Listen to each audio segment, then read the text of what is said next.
A man walks into his house, expecting a quiet evening. Instead, he finds his wife with a muscle-bound guy who calls himself spiritual. Now, Kevin's about to show them all what it really means to be chill in the face of chaos.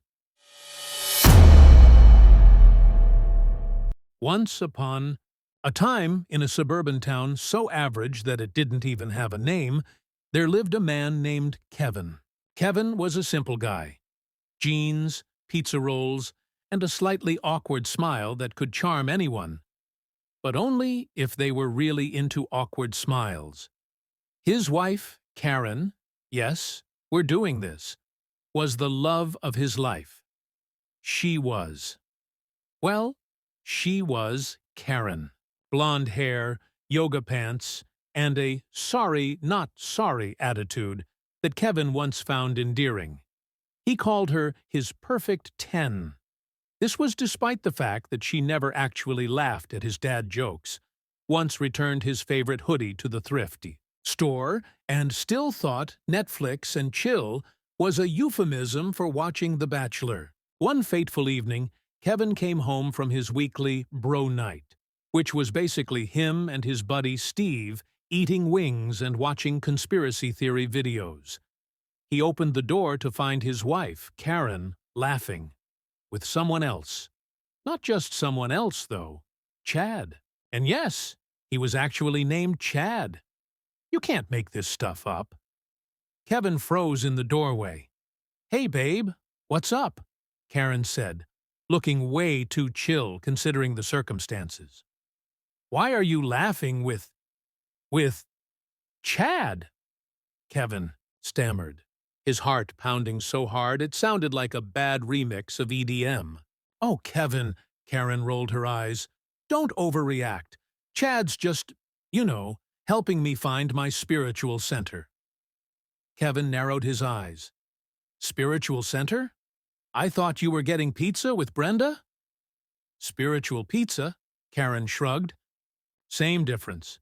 Chad, meanwhile, was sitting on the couch in a tank top that had no business being that tight, flexing his muscles for absolutely no reason, and sipping on a protein shake.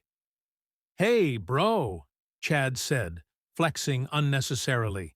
"Karen's been talking about you all night. I gotta say, you're a lucky man to be married to her." Chad winked, and Kevin could swear he heard the faintest sound of a violin in the background.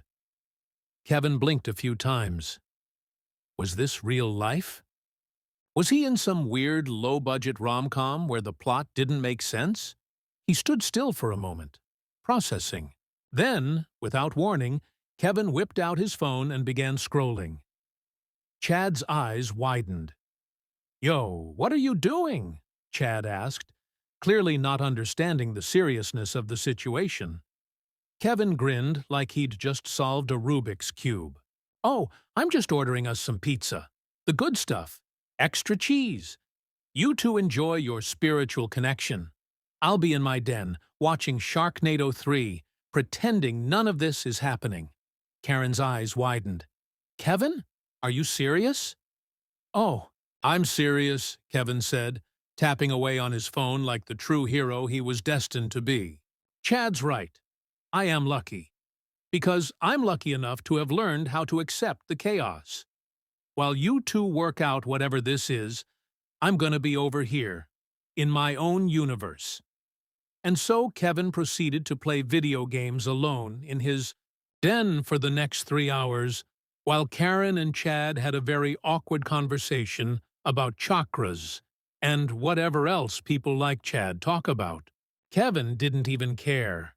He was in his element. If the universe wanted to serve him drama with a side of betrayal, he'd just grab a soda and let it happen. The next day, Kevin woke up to find Karen gone, and a long message in his inbox that started with, "Kevin, I know you're probably mad, but I just don't think we're a match anymore. It's not you, it's me." And Chad. Kevin smiled to himself.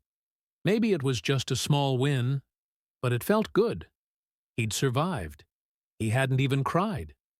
Yet, as he scrolled through Twitter, he saw a post from Karen. It was a selfie with Chad, captioned, "Living my best life." Not a blessed Torchiger Spiritual Center. Shichi Torchiger Team Chad, Kevin snorted. "Spiritual pizza," he muttered, shaking his head. "Whatever, Karen. You do you." Then he saw a notification pop up from his buddy, Steve. Steve. "Bro, you good? Heard Karen's gone full Chad mode." Kevin, in true Kevin fashion, responded with, "Yeah, bro." But the pizza was fire. And with that, Kevin's life returned to the only thing that truly mattered. Bro night.